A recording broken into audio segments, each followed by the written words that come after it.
ప్రభు ఘనమైన నామమునకు మహిమ కలుగునుగాక. మన ప్రభువును రక్షకుడునునైన యేసుక్రీస్తుల వారి యొక్క ప్రశస్తమైన నామమునకి మహిమ ఘనత ప్రభావములు యుగ యుగములకు కలుగునుగాక. సర్వాధికారి అయిన దేవుడు ఆయన గొప్ప కనికరమును బట్టి మరొక శ్రేష్టమైన శుభదినమును మనకు అనుగ్రహించి ఈ సమయమందు కొన్ని దేవుని మాటలు మనము ధ్యానము చేయుటకు దేవుడు మనకు ఇచ్చినటువంటి ఈ గొప్ప సదవకాశమును బట్టి దేవాది దేవునికి మనము కృతజ్ఞతాస్తుతులు చెల్లిస్తూ దేవుని సన్నిధానంలో కొన్ని మాటలు మనము ధ్యానము చేద్దాం.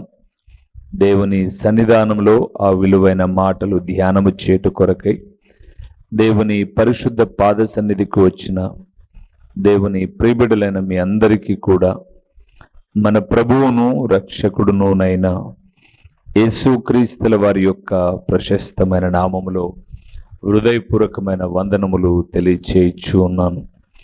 ప్రభువునందు ప్రియమైన వార్లారా, ఈ దిన కాలమున మనము ధ్యానము చేయబోతున్న అంశ భాగము ఏమిటి అనగా, నిత్యము వెలుగుచుండవలసిన దీపములు ఏవి? నిత్యము వెలుగుచుండవలసిన దీపములు, దీపము అనే విషయాన్ని ప్రభువు చెప్పమన్నాడు. పాత నిబంధన గ్రంథములో మనం చూస్తూ ఉన్నప్పుడు ప్రత్యక్ష గుడారములో అనగా దేవుని మందసము ఉండేటటువంటి గుడారములో నిత్యము దీపము వెలుగుచుండాలి అని రాయబడింది. ఈరోజు కూడా లోకంలో మనం చూస్తున్నప్పుడు మన హైందవ సోదరులు దీపారాధన అని నిత్యము వెలుగుచుండాలి అని పూర్వపు దినాలలో నూనె వేసి చక్కగా ఒత్తి వెలిగిస్తూ ఎప్పటికప్పుడు నూనెను పోస్తూ ఉండేవారు. కాలక్రమేణా ఏమైపోయిందంటే ఈరోజు చాలా చోట్ల నూనె లేకోకుండా వెలిగేటటువంటి దీపాలు లాంటి చిన్న బల్బులు వచ్చాయి. అవి దీపం మాదిరే వెలుగుతూ ఉంటాయి. అవి 24 hours వెలిగినా పెద్ద కరెంట్ ఏం కాలదు. అలాగ టెక్నాలజీ పెరిగిపోయింది. ఇక మనకు తెలిసిన విషయం ఏంటంటే, మన మందిరంలో రాత్రి అయ్యేసరికి అందరం కూడుకునేటప్పుడు దీపాలు వేస్తాం, వెళ్ళేటప్పుడు దీపాలన్నీ ఆర్పేస్తాం. ఒకవేళ మన గృహాల్లో కూడా పగలు దీపము అంటే లైట్స్ వేసుకున్నా వేసుకోకపోయినా రాత్రి తప్పనిసరిగా వేస్తాం. పడుకునే సమయానికి ఏదో ఒక చిన్న జీరో బల్బ్ ఉంచుకొని సాధ్యమైనంత వరకు దీపాలన్నీ ఆర్పేస్తాం.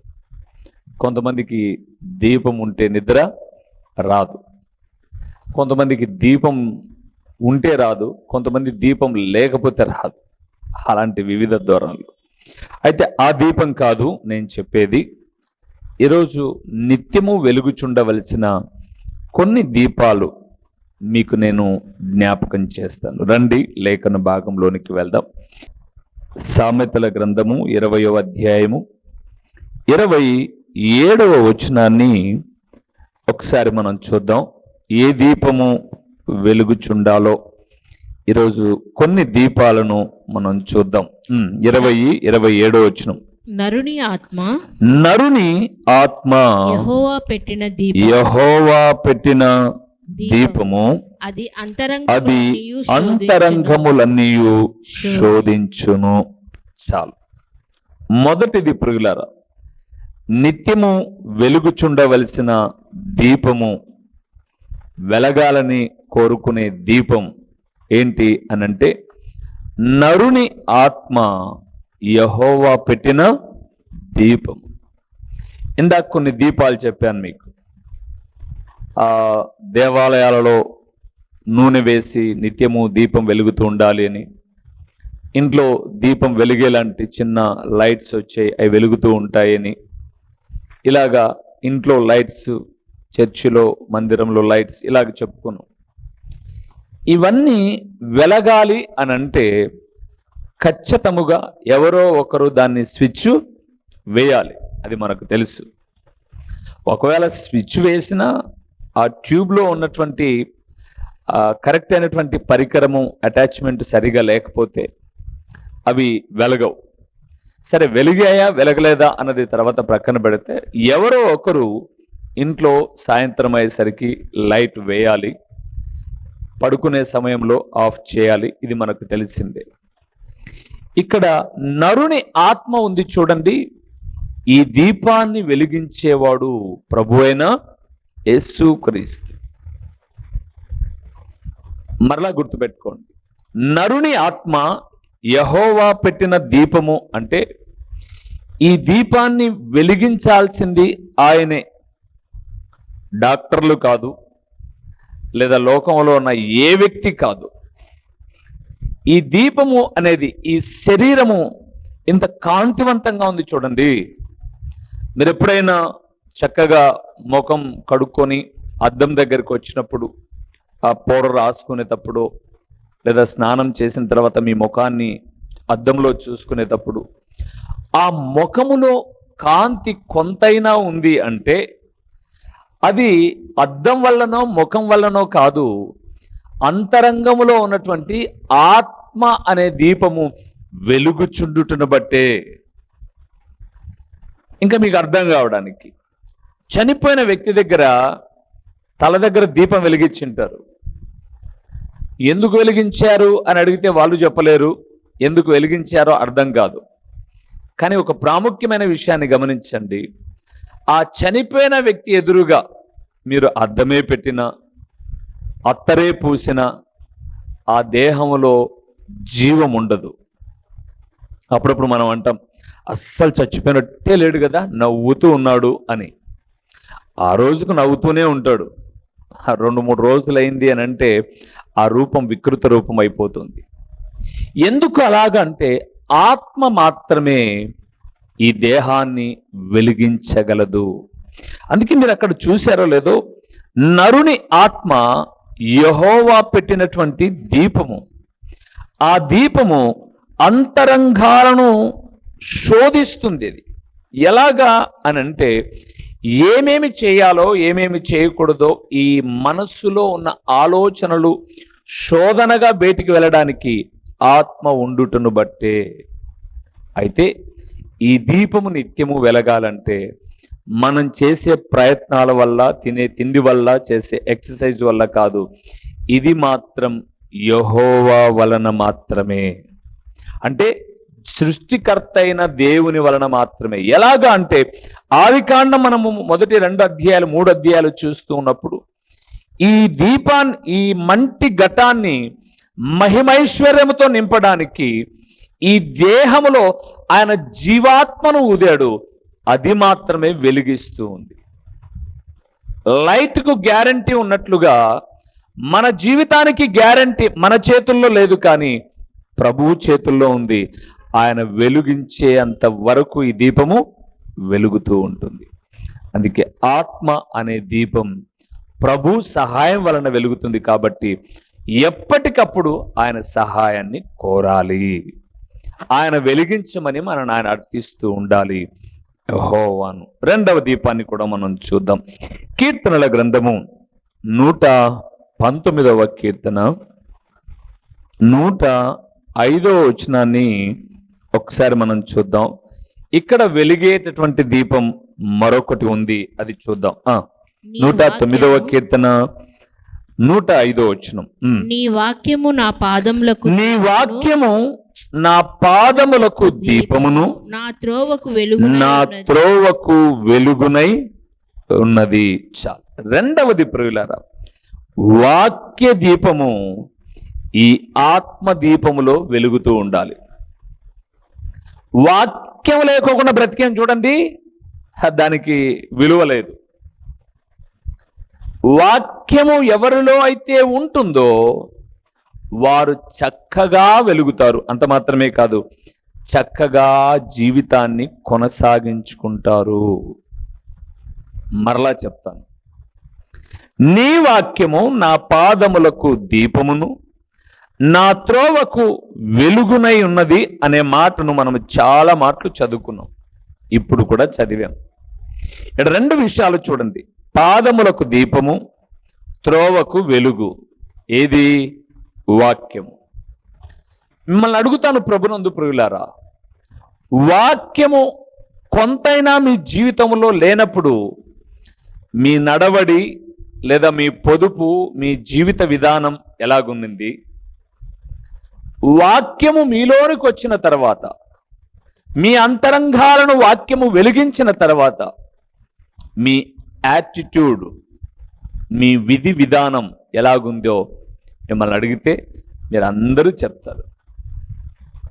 ఒకప్పుడు మా జీవితాల్లో క్రమం లేదు, క్రమం నేర్పించింది వాక్యం. ఒకప్పుడు మా జీవితాన్ని ముందు చూపు లేదు, అది నేర్పించింది వాక్యం. ఇలాగ ఎన్నో చెప్పచ్చు మనం. నేను కూడా చెప్తాను. ఎలాగా చెప్పగలను అనంటే, వాక్యము లేనప్పుడు నా త్రోవలు అంటే నా మార్గాలు, నా జీవితము సరైనవి కాదు.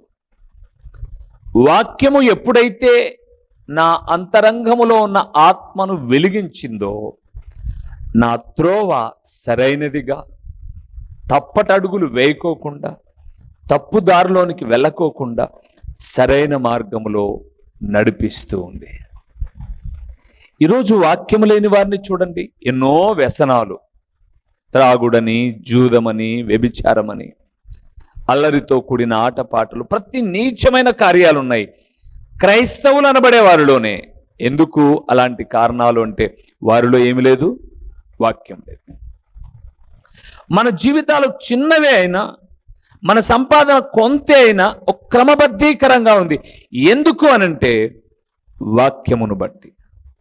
వాక్యమును బట్టి కొంతమందికి, చాలామందికి నాకు తెలిసినంత వరకు 1,00,000 నుంచి 2 లక్షలు జీతం తీసుకునే వాళ్ళు చాలామంది ఉన్నారు. వారు నెల ప్రారంభం నుంచి 20వ తేదీ వరకు కాలర్లు ఇట్లుంటాయి.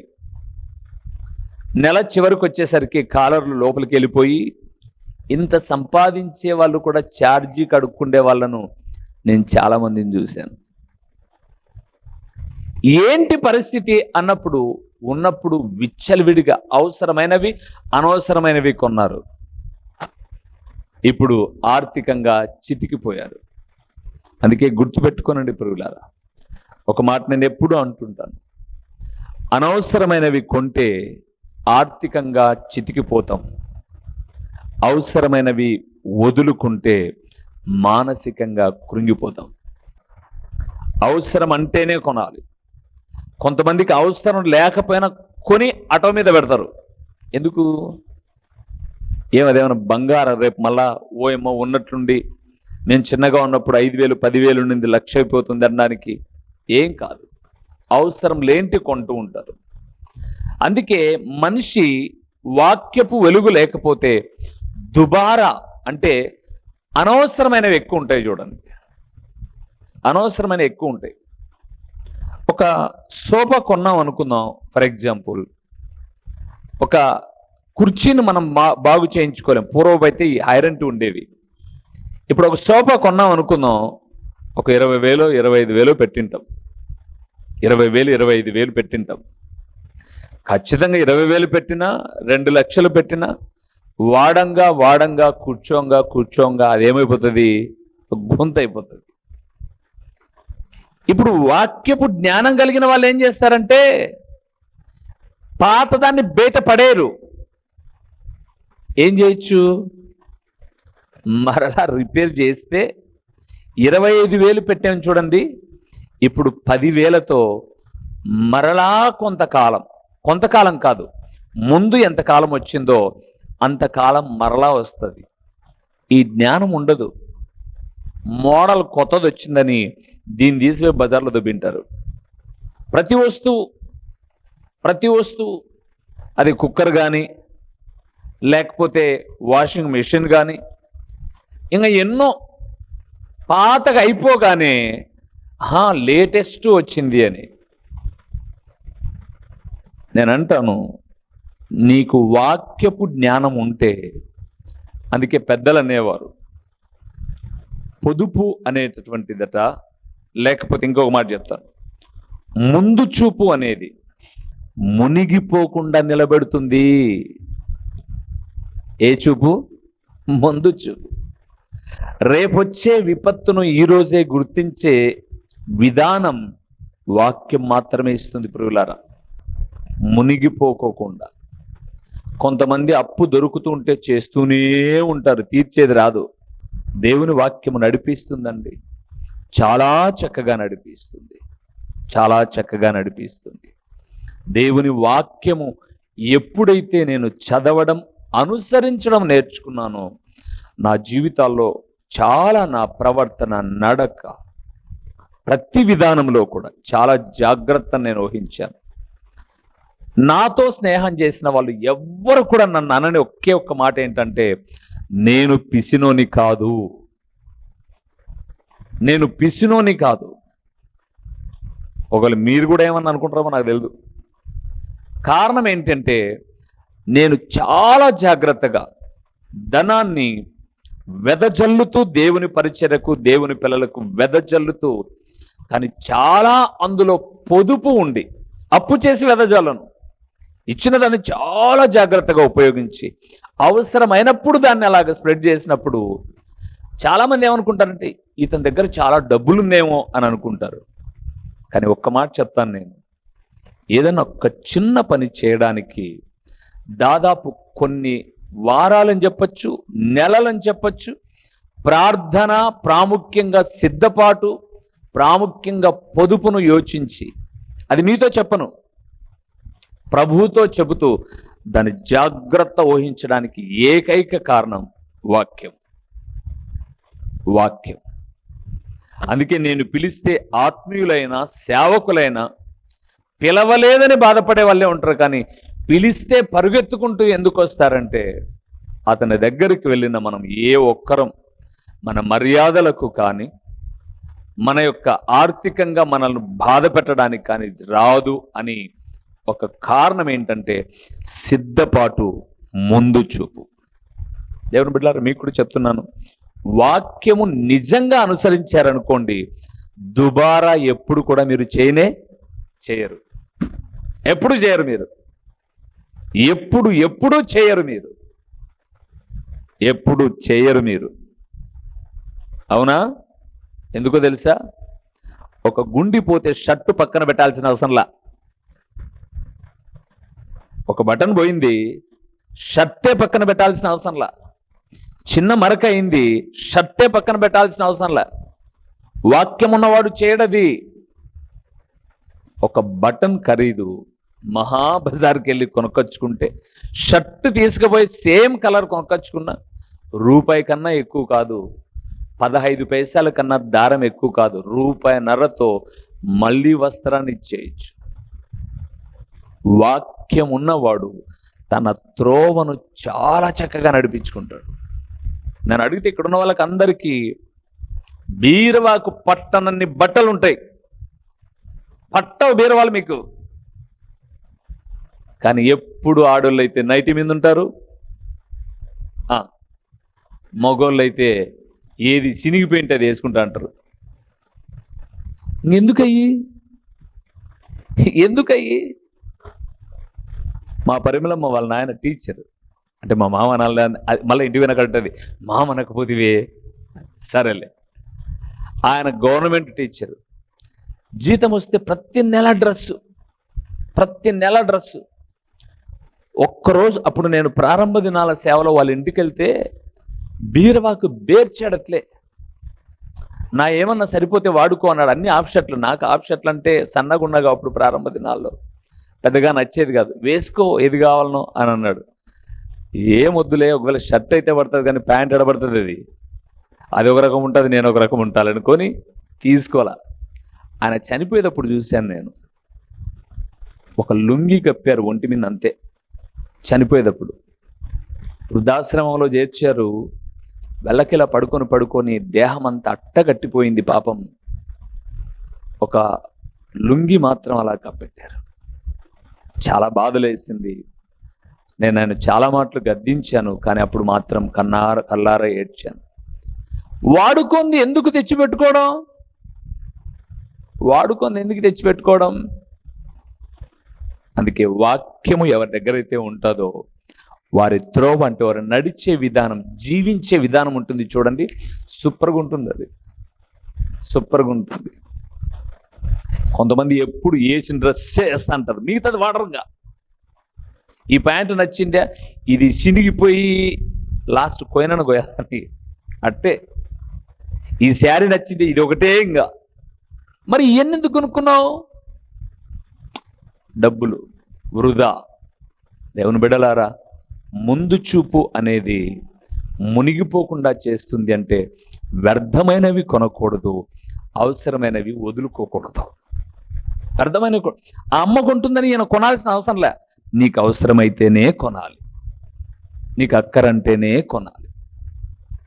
వాళ్ళు కొంటే వాళ్ళకేదో ఆ సిద్ధపాటు ముందుండింది, నీవు వాళ్ళ కోసం కొనడం ఏంటి? వాక్యం ఉన్నవారు చేయరు. 3వ దీపాన్ని కూడా చెప్పాను. సామెతల గ్రంథం 6వ అధ్యాయము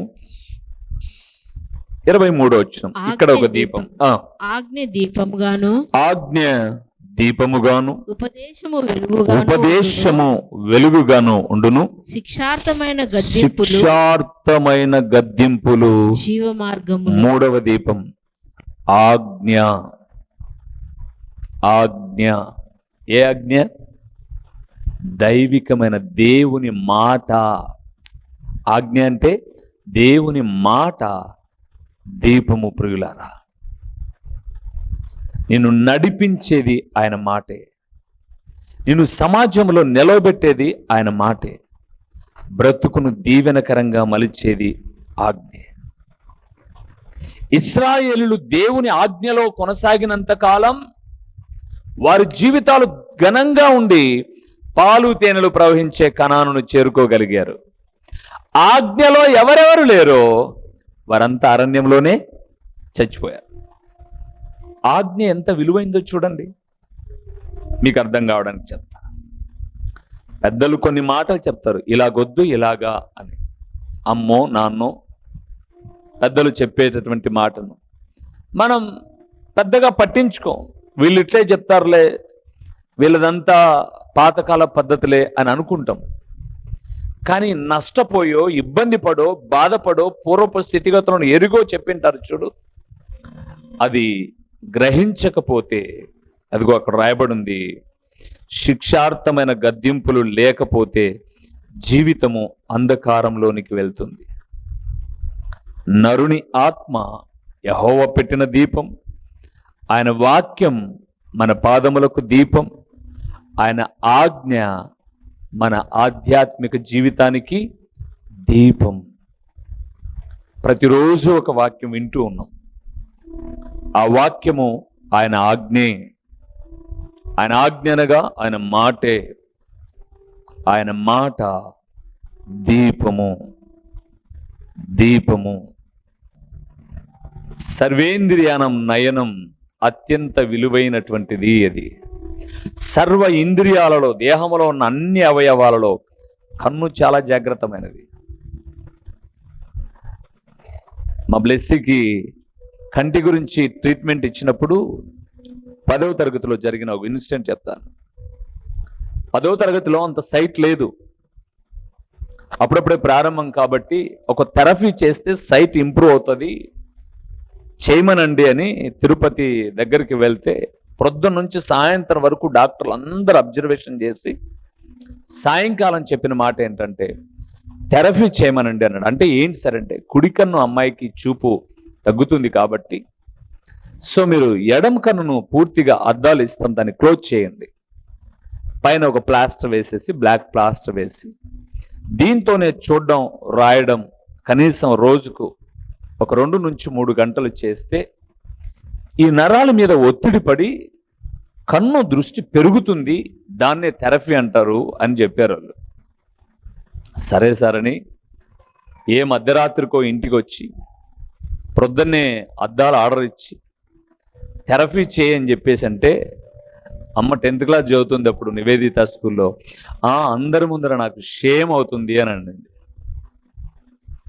ఇప్పుడు 18కి వచ్చింది, దృష్టి లోపం పూర్తిగా పోతే షేమ్ కాదు, జీవితమే కొలాప్స్. జీవితమే కొలాప్స్.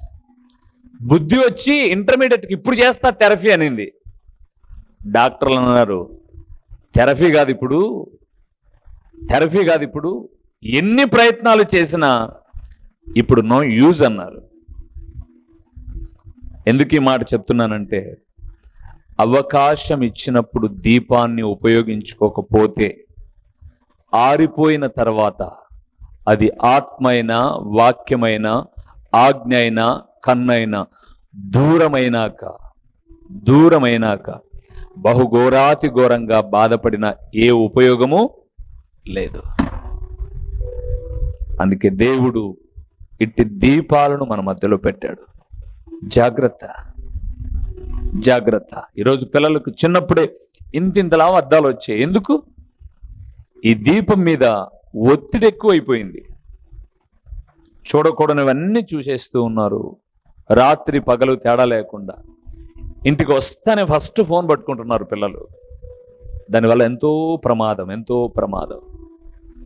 కాబట్టి ఆత్మను నడిపించే దీపం ఇచ్చిన దేవుణ్ణి, వాక్యం ఇచ్చిన దేవుణ్ణి, ఆజ్ఞ ఇచ్చిన దేవుణ్ణి, కన్నులిచ్చిన దేవుణ్ణి మనసారా స్తుతిస్తూ ఈ దీపాలు నిత్యము వెలుగుతుండడానికి దేవుని సహాయాన్ని కోరదాం. నడిపిస్తాడు అంతము వరకు. ప్రార్థన చేసుకుందాం. నీతి స్వరూపుడవైన మా ప్రియమైన పరలోకపు తండ్రి, మహాగణుడవైన దేవా, మీ ఘననామమునకు స్తోత్రములు చెల్లిస్తూ ఉన్నాము నాయన. నిత్యము వెలుగుతూ మమ్మల్ని నడిపించే దీపాలు ఏవో కొన్నింటిని మీ లేఖనాల్లో నుంచి మేము చూసాము నాయన. మీ మాటల మాధుర్యత వింటూ ఉన్నప్పుడు ఈరోజు ఈ దీన సేవకుడు నిలబడి మాట్లాడుతున్నా, నీ ప్రియబిడ్డలు వింటూ ఉన్నా, మా ప్రాణ శరీరములలో ఉన్న మీ ఆత్మదీపమే అత్యంత విలువైనది. అది లేకపోతే మా జీవితానికి విలువే లేదు నాయన. ఆ ఆత్మదీపము లేకపోతే ఈ లోకములో మమ్మల్ని ఎవరు ఇష్టపడరు, ఏ ఒక్కరిని ఇంట్లో పెట్టుకోరు. కావున మీ సహాయం కోరుతూ ఉన్నాం. మీ ఆజ్ఞలో మా జీవితాలు చక్కగా నడిపించుకోవడానికి, మీ వాక్యపు వెలుగులో మా ఆధ్యాత్మిక జీవితము కొనసాగడానికి, మేము చూసేవి, వినేవి, చేసేవి మంచివిగా ఉండడానికి మీ ఆత్మ దీపము నిత్యము వెలుగుచుండునట్లు మీరు కృప చూపండి. ప్రకటించబడిన పరలోకపు సంగతులు వ్యర్థముగా పోకుండా సారవంతమైన నేలను పడిన విత్తనము వలె 30దంతలుగా 60దంతలుగా 100అంతలుగా ఫలింపచేసి మీ ఘననామానికి మహిమ ఘనత ప్రభావములు మీరు కలుగు చేసుకునమని మమ్మల్ని వెలిగించి నడిపిస్తున్న సర్వాధికారివైన దేవా, మీకు హృదయపూర్వకమైన స్తోత్రములు చెల్లించుకుంటూ యేసు నామములో అడిగి పొందియున్నాము తండ్రి. ఆమేన్. మా చిరునామా దైవజనుడు బ్రదర్ ఓ రూబేన్ గారు, క్రీస్తు ప్రార్థనా మందిరం, డోర్ నెంబర్ 1-10-386, నగరిగుట్ట, పులివెందుల, కడప జిల్లా. మీ ప్రార్థనా అవసరాల కొరకై సెల్ నంబర్ 9989067409.